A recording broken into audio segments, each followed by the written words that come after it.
रायगड, महाराष्ट्रासह देश विदेशातील ताज्या बातम्या पाहण्यासाठी मॅक्स इंडिया लाईव्ह चॅनलला सबस्क्राईब करा आणि बेल आयकॉन दाबायला विसरू नका.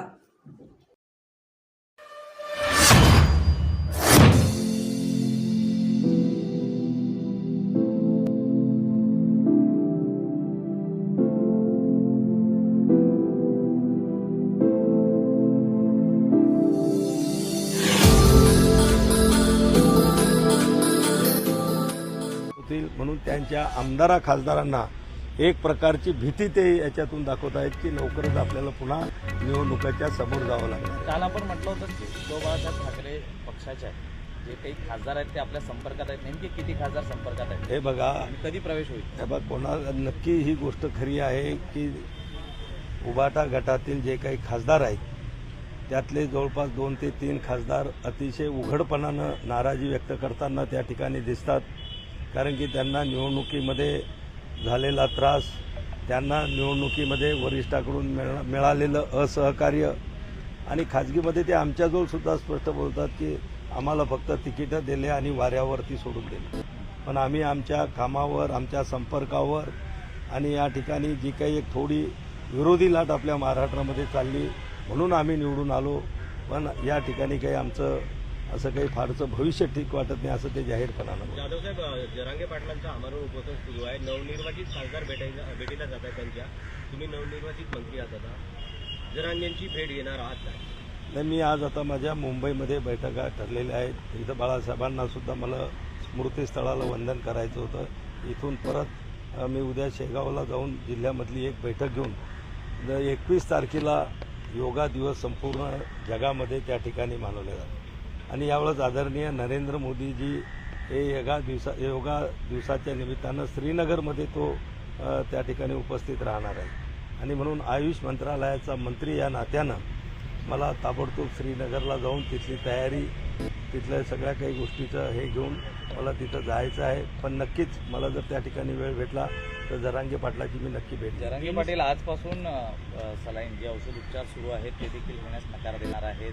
शासन कुठेतरी फसवणूक करतायत. मंत्र्यांच्या एकूणच आश्वासनावरती जाऊ नका असं देखील ते म्हणतायत. नाही, आमची जरांगे पाटलाला विनंती राहील की गेल्या अनेक वर्षापासूनची मराठा आरक्षणाची असलेली मागणी आज त्या मराठा समाजाला सुप्रीम कोर्टामध्ये टिकणारं 10% आरक्षण आदरणीय एकनाथराव शिंदेसाहेब असतील, फडणवीस साहेब असतील, अजितदादा असतील यांनी अतिशय अभ्यासपूर्वक त्यांना त्या ठिकाणी दिलेलं आहे. जवळपास त्या ठिकाणी 54 ते 57 लाखापर्यंत त्या ठिकाणी मराठा समाजातल्या कुणबी असलेल्या नोंदी मिळालेल्या आहेत. त्यांना कुणबी सर्टिफिकेटाचं वाटप त्या ठिकाणी सुरू झालेलं आहे. आणि आमची हीच विनंती राहणार आहे जरांगे पाटलाला की थोडं सरकारला सुद्धा संधी द्या. कॉन्ट्रावर्सी होता कामा नये. एकीकडे एकाला खुश करायला गेलं तर दुसरीकडे असंतोष उफाळून येता कामा नये. आणि म्हणून सगळ्यांना चांगला न्याय मिळाला पाहिजे. आणि हा न्याय देत असताना कोणावर अन्यायही व्हायला नको याची काळजी घेत निश्चित आपलं हे महाराष्ट्रातील महायुतीचं सरकार, एकनाथराव शिंदेसाहेब, फडणवीस साहेब आणि आदरणीय अजितदादा हे सगळे त्या ठिकाणी चांगला निर्णय घेतील.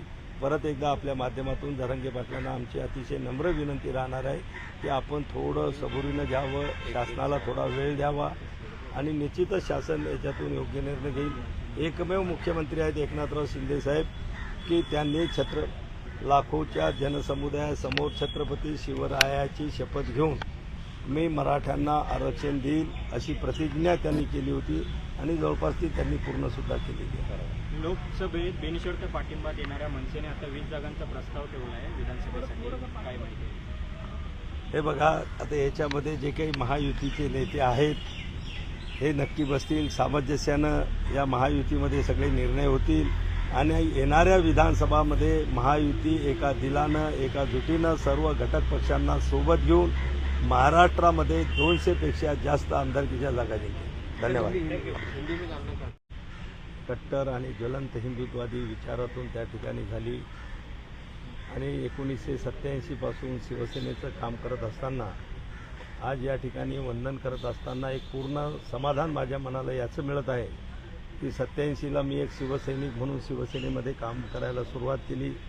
त्यानंतर शाखा प्रमुख, तालुका प्रमुख, जिल्हा प्रमुख, जिल्ह्याचा संपर्क प्रमुख आणि आज शिवसेनेचा नेता त्यानंतर मधल्या काळामध्ये 3 वेळा शिवसेनेचा आमदार, आता 4थ्यांदा शिवसेनेचाच खासदार आणि आता शिवसेनेच्या वतीनंच आदरणीय एकनाथराव शिंदे साहेबांनी आदरणीय नरेंद्र मोदीजींच्या नेतृत्वात असलेल्या मंत्रिमंडळात मला काम करण्याची संधी दिली, मंत्रिपदासाठी माझं नाव दिलं आणि म्हणूनच या ठिकाणी बाळासाहेबांचे म्हणजे याला आपण स्फूर्तीस्थळसुद्धा आम्ही समजतो की या ठिकाणाहून पुढे वाटचाल करण्यासाठी बाळासाहेबांना वंदन करून त्यांच्याकडून त्या ठिकाणी या ठिकाणाहून स्फूर्ती घेऊन पुढच्या काळामध्ये चांगली कामं, देशाची सेवा, आपल्या महाराष्ट्राची सेवा, माझ्या मतदारसंघातील जनतेची सेवा त्या ठिकाणी मला करायची आहे आणि म्हणून मंत्रिपदाची शपथ घेतल्यानंतर सर्वप्रथम मी या ठिकाणी हिंदुहृदय सम्राट शिवसेना प्रमुख बाळासाहेब ठाकरे यांच्या स्मृतीस्थळाला या ठिकाणी भेट देऊन वंदन केलेलं आहे. तुम्हाला जे पद मिळालेलं आहे, जे मंत्रिपद मिळालेलं आहे, काय तुम्ही 100 दिवसाचं टार्गेट ठेवलेलं आहे? हे बघा, आदरणीय पंतप्रधान नरेंद्र मोदी यांचं जे काम आहे गेल्या 10 वर्षामध्ये नियोजनबद्ध आणि प्लॅनिंगनं ते काम करतात. आता सर्व मंत्र्यांसाठी मंत्रालयासाठी त्यांनी 100 दिवसाचा रोडमॅप त्या ठिकाणी दिलेला आहे.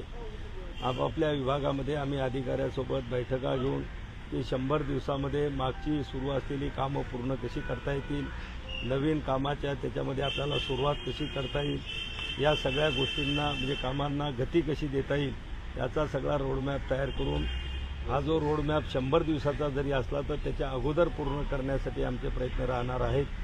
आणि खरं म्हणजे नरेंद्र मोदीजींचा रोडमॅप हा पुढच्या 25 वर्षाचा तयार आहे की 2047ला आपल्या देशाला त्या ठिकाणी विकसित राष्ट्र म्हणून त्या ठिकाणी पुढं आणायचं आहे की ज्याच्यामुळं आपल्या या भारत देशाची संपूर्ण जगामध्ये त्या ठिकाणी नावलौकिक वाढणार आहे आणि या देशाचा एका विकसित राष्ट्रामध्ये असणाऱ्या जनतेसारखा विकास 2047पर्यंत त्यांना करायचा रोडमॅप तयार आहे. जाधव साहेब, एकूणच आपण पाहतो आरोप प्रत्यारोप सुरू आहेत, अनेक दावे प्रतिदावे केले जात आहेत. कोण आमच्या संपर्कात आहे, कोण तुमच्या संपर्कात आहे, तुमच्या संपर्कात नेमकं कोण कोण आहे आणि किती जण आहेत?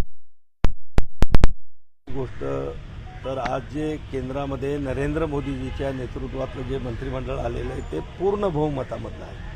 NDAचं पूर्ण बहुमतापेक्षाही आमच्याजवळ 21 खासदार जास्तीचे आहेत आणि त्यानंतर जवळपास 10 ते 12 अपक्ष खासदारांनी सुद्धा पाठिंबा दिलेला आहे. जवळपास 305ची संख्या आज आमच्याजवळ झालेली आहे. पण जे काही विरोधक ह्या अफवा पसरवत आहेत की हे सरकार पडणार, 2 महिन्यात पडणार, 15 दिवसात पडणार, टिकणार नाही, मध्यावधी निवडणुका होतील, खरं म्हणजे त्यांना ही भीती आहे की त्यांचे खासदार आणि आमदार पुन्हा हे मागच्यासारखं आउटगोईंग होऊन या महायुतीमधल्या मग शिवसेना असेल, पुढे भारतीय जनता पक्ष असेल, पुढे राष्ट्रवादीसुद्धा असू शकते अजितदादांची, याच्यामध्ये सामील होतील. म्हणून त्यांच्या आमदार खासदारांना एक प्रकारची भीती ते याच्यातून दाखवत आहेत की लवकरच आपल्याला पुन्हा निवडणुकाच्या समोर जावं लागणार आहे. काल आपण म्हटलं होतं की उद्धव बाळासाहेब ठाकरे पक्षाचे आहेत, जे काही खासदार आहेत ते आपल्या